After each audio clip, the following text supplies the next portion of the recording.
যখন আইপিএল খেলার কথাটা আসে তখন মুস্তাফিজ ব্রেকিং নিউজ। এবার মুস্তাফিজের আইপিএল খেলা নিয়ে বিরাট সুখবর দিলেন বিসিবি। বিস্তারিত জানতে না টেনে সম্পূর্ণ ভিডিওটি দেখুন। দর্শক, এবারের আইপিএলের শুরু থেকে নিজের মেধার প্রতিফলন দেখিয়েছেন বাংলাদেশের কাটার মাস্টার মুস্তাফিজুর রহমান। মাত্র 9টি ম্যাচ খেলে 14টি উইকেট নিয়েছেন। চেন্নাইয়ের হয়ে নিজের সামর্থ্যের প্রমাণ করলেও আইপিএলের মাঝপথে দেশে ফিরেন তিনি। কারণ আইপিএল এবং ফিজের মধ্যে বিসিবি বিশাল প্রাচীর তৈরি করে দিয়েছে। তবে জানা যায় এবার বিসিবির সেই প্রাচীর ভেঙে আবারও আইপিএল খেলবেন কাটার মাস্টার মুস্তাফিজ। আইপিএল শেষ হতে এখনও বাকি 2 সপ্তাহ, যেহেতু বাকি দলগুলো চূড়ান্ত 4-এ জড়ো হতে ব্যস্ত।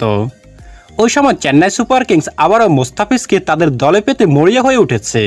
কারণ এ আসরে সিএসকের সবচেয়ে সফল বোলার এই টাইগার পেসার, যিনি দুর্দান্ত ছন্দে রয়েছেন এখনও। কিন্তু কাটার মাস্টার বিসিবির মুখের উপর কথা বলতে না পারলেও এবার কিছুটা সাহস দেখিয়েছেন।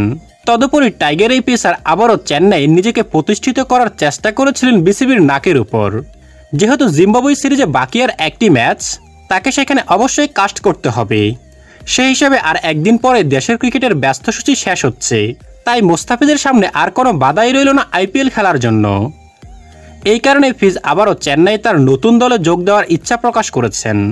তবে ফিজের এই সিদ্ধান্তে দ্বিমত পোষণ করেননি বাংলাদেশ ক্রিকেট বোর্ড বিসিবি এক সূত্রে জানায়, ফিজ আবারও আইপিএল খেলার ইচ্ছা প্রকাশ করলেও বিসিবি এই মুহূর্তে তাকে আইপিএলে পাঠাতে রাজি না হলেও চেন্নাই যদি প্লে অফে জায়গা করে নিতে পারে, বিসিবি ফিজকে আইপিএলে ফেরত পাঠানোর কথা ভাবতে পারে।